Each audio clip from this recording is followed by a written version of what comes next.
Voici l'histoire, le chien de la bibliothèque. Je n'aime pas lire, ni des livres, ni des magazines, ni même le nom des parfums sur le camion du marchand de glace. Et je déteste particulièrement lire à voix haute. Et c'est encore Madeleine, me répète ma maîtresse. Mais parfois je n'arrive pas à déchiffrer les mots.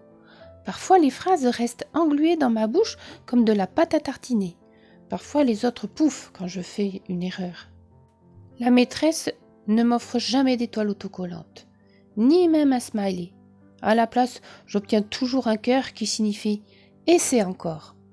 J'ai tout plein d'autocollants et c'est encore. Mais moi, je veux mon étoile. Les étoiles, elles sont destinées aux bons lecteurs. On nous donne des étoiles quand on comprend les mots et qu'on arrive à les lire. Mais elles servent aussi à autre chose, elles servent à faire des vœux. Alors je fais le vœu d'avoir ma propre étoile. Je suppose que les vœux mettent du temps à se réaliser, car je n'obtiens pas mon étoile lundi ni mardi. Et c'est encore, me dit la maîtresse mercredi. Le jeudi, je prononce mal le nom de la grenouille. Elle s'appelle Samuel. J'essaie de m'en sortir en l'appelant Sam, mais ça ne marche pas. Le vendredi ne se passe pas mieux. Le samedi, maman m'amène à la bibliothèque.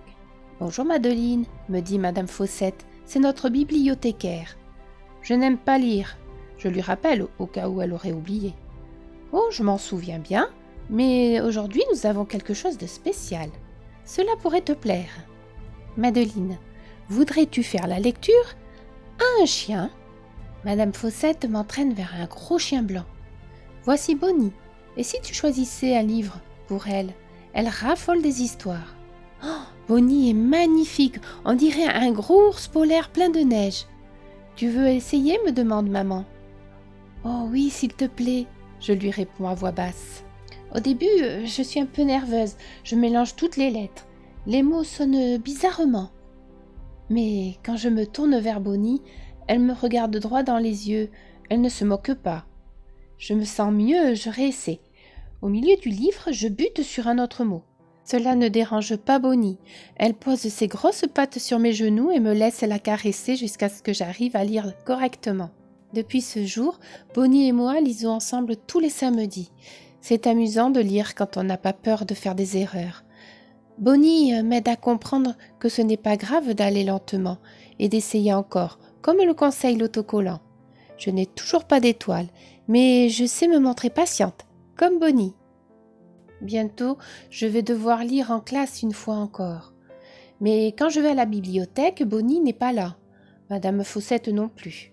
« Veux-tu attendre un autre chien ?» me propose l'autre bibliothécaire. « Non merci, je réponds aussi poliment que possible. »« Ne t'en fais pas, me rassure maman plus tard. Bonnie était simplement occupée aujourd'hui. »« Mais comment je vais faire à l'école ? » ?»« Tu t'en sortiras très bien, me répond-elle. Fais comme si tu lisais une histoire à Bonnie. » Le lundi matin, je suis très anxieuse. « Madeleine, voudrais-tu être la prochaine à lire ?» me demande ma maîtresse.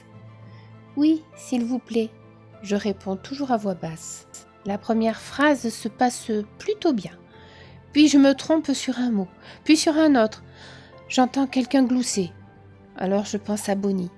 Je prends une grande inspiration et fais comme si elle se trouvait juste à côté de moi. Et en un clin d'œil, j'atteins le bas de la page. Je regarde la maîtresse, elle a un immense sourire. J'ai réussi! J'ai eu mon étoile! Le samedi suivant, nous retournons à la bibliothèque. Madame Fossette est revenue. Je lui annonce.